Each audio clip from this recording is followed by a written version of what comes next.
and it's like a horror hound would love it because it offers the goo and the guts and the blood. And then someone who's like, I don't know, like an intellectual horror fan because it's smart and it's in on the joke and it's very shrewd. It gets itself, it plays it serious. So it's like it hits a variety of audiences. Does that make sense? I think it hits a wide group. Something that I never really registered in my head until preparing for this was just how memorable, likable, and thoughtfully written our non-star stars are, right? I mean, because when I say stars, I mean like one or two people, right? So Jeffrey Combs and the actor who plays Dan Kane, Bruce Abbott. So okay, there are stars, right? Barbara Crampton, she's arguably fourth or fifth cast in my head. She and Dean Halsey are about equally cast. Dr. Hill, David Gale is above them. So, but David Gale that's his name, right? Yeah, David Gale. As Dr. Hill. When he's, as you described, they get the bald guy, they put the ball cap on him for when we first have him meeting Herbert. He's peeling away that skin, and he even says to the class, like, kind of like peeling a large orange. And, he has a little giggle. And that line, like, that felt so much to me like when I'm in 8th grade and my physical science teacher is throwing a little joke in because they really do like what they're doing. And a lot of his sinister scenes, they have a lot of personality to them. He's not just there to deliver lines and let you know his motive. He does a great job. And Dean Halsey, like, you remember him and the way he threatens Dan Kane with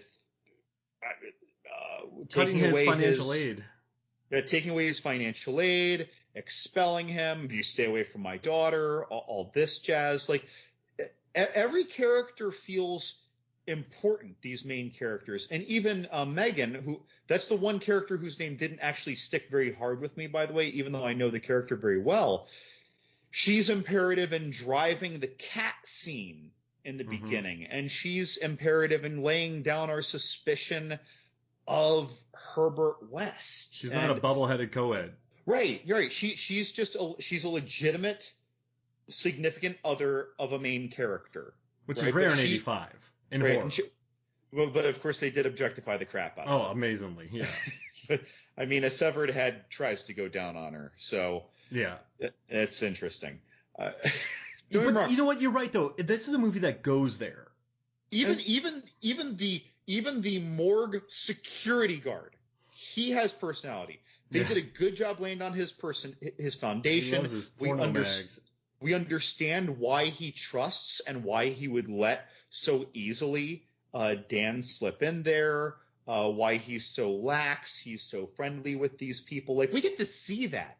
You watch other movies, there's like one line where it's like, oh, well, you do this all the time. And you're like, yeah, whatever, script. And it doesn't feel lived in.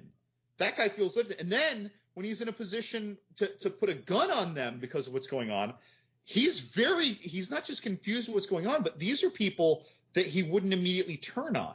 Mm-hmm. Yeah. Like, the characters, any character that's given a name in this, I feel like it's just like those 6, to be honest, feels important. And good characters in 1985?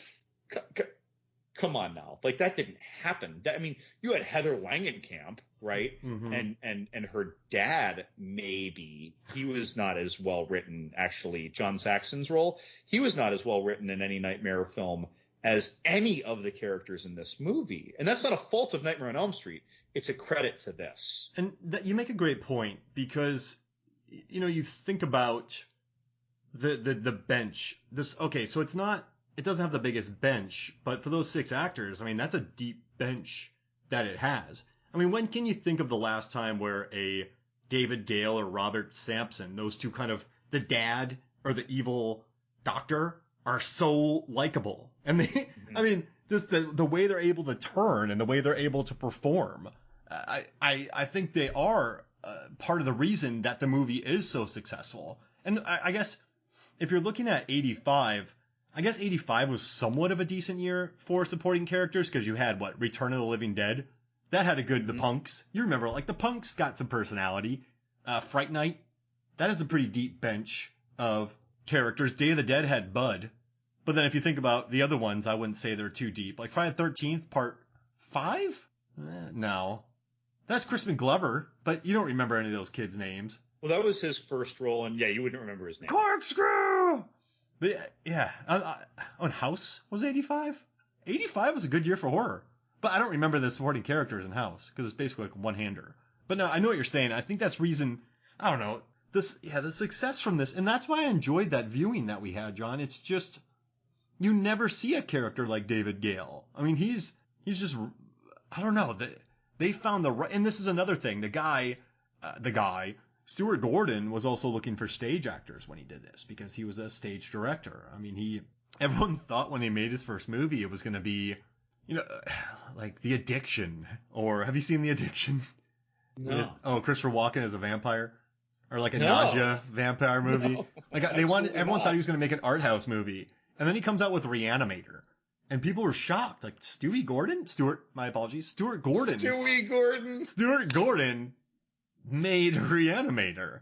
The Stooge himself. The Stooge. And also, if we look at the villains, right? All right, so clearly Dr. Carl Hill is an antagonist. He's a solid antagonist, but we also have Herbert Squirrely West in here, man. Herbert, in the beginning, he's reactive, bringing someone back, giving him more life after being dead. You mean Dr. Hans Gruber? Dr. Hans Gruber, and he's just so squirrely. And then he shows up, he's like, you don't go in the basement? Okay, cool. He's killing cats, bringing them back to life. He thinks it's a good idea to bring Arnold Schwarzenegger's body double. And that guy is Arnold Schwarzenegger's body double, who had a cameo. Really? That was a big dude. He had a cameo in Twins. If you watch Twins, you'll see this giant guy walking by. And you're like, oh, that's his twin. But it turns out to be DeVito. He's been in like Total Recall, T2, all those movies. So they reanimated the hugest dude, and they set a massive wrestling scene with him. Oh, but like Herbert West just keeps failing spectacularly, but he just keeps going. It's something admirable in how he draws people into his web. Absolutely. Oh yeah. I mean, it's not that he's charismatic. It's that the allure of what he's seeking, even if you think he's insane or that it shouldn't be done, it's like, wait a minute, can that be done? I mean, and of course we're talking to someone in medicine. So it's like, it's almost like you have to invest. It's like flatliners. Yeah.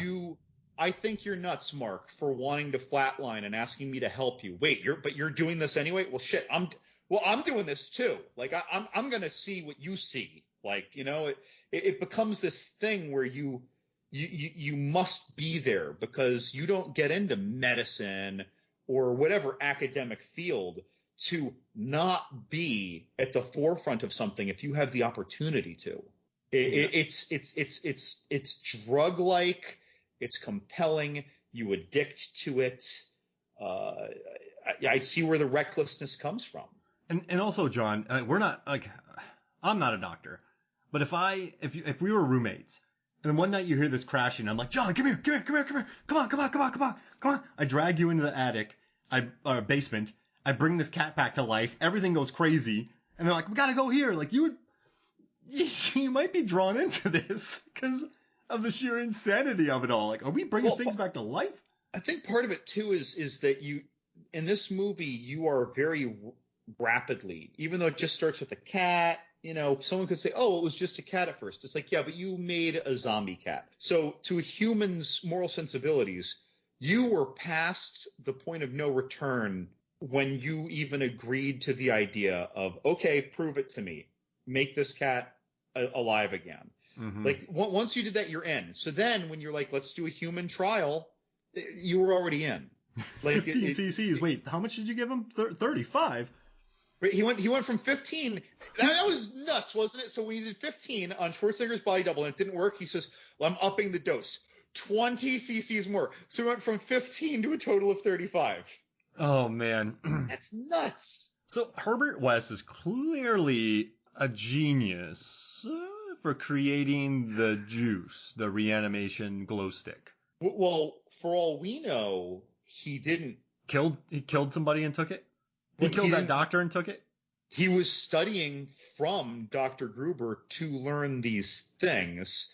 It's not really made totally clear whether Herbert simply honed or developed on his own. I don't think he developed this purely on his own. I think he was working with, I love saying Hans Gruber, Dr. Hans Gruber on this.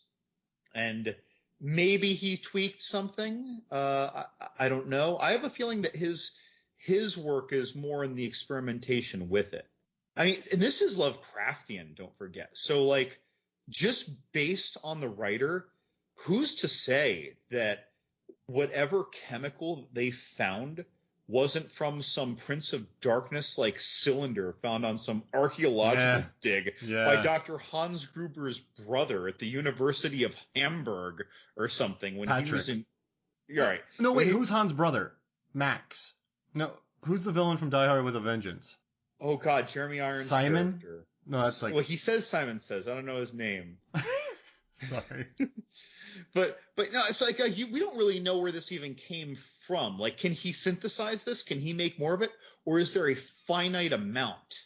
He seems to make more because he goes, he took it all except for the stuff I have up in my bedroom, and he hates that line, by the way. Reading that, so I that's a great question, John. But for some reason, I feel like he knows how to manufacture it now. I don't know why, I don't know when, but I think he knows how to make it. Well, in the movie, I'll agree. But if I think of the story, which I have not read, by the way, or if I did, I read it in like early high school and I forgot reading it. It was part of they released it into a comedy comic book, and then they released it into another it was written in 21 or 22. So it was released in 5 installments. But I wonder what the actual origin, if it is identified in the story. Mountain Dew. Mountain Dew could be. That stuff's very potent. Jolt, Surge, all few three things on the combined planet can alter urine color as much as Mountain Dew. All three combined, John. Jolt, Surge, Jolt, Mountain Dew, a little bit of Code Red. Whoa, you're living on the edge right there. Oh man. You know, I'd like to wind it back a little bit though. Like this movie, when this movie starts, like really starts, opening credits. The music, Richard Band, the visuals of these almost like, I don't know what to call it, dilettante era illustrations in these blue and green colors, this impishly energized kind of music. It made me think of things like Beetlejuice. And you know he basically took the score from Psycho and added oboes and other electronic stuff to it. And he did it on purpose. And I went back and listened to the Psycho score, and I was like, that's Sly Fox. Because he definitely borrowed from that. But to steal the words of the dude from Dead Meat, he calls it a good bop. And it's a good bop, isn't it? I remember the credits came on, and we were just sort of sitting there enjoying it.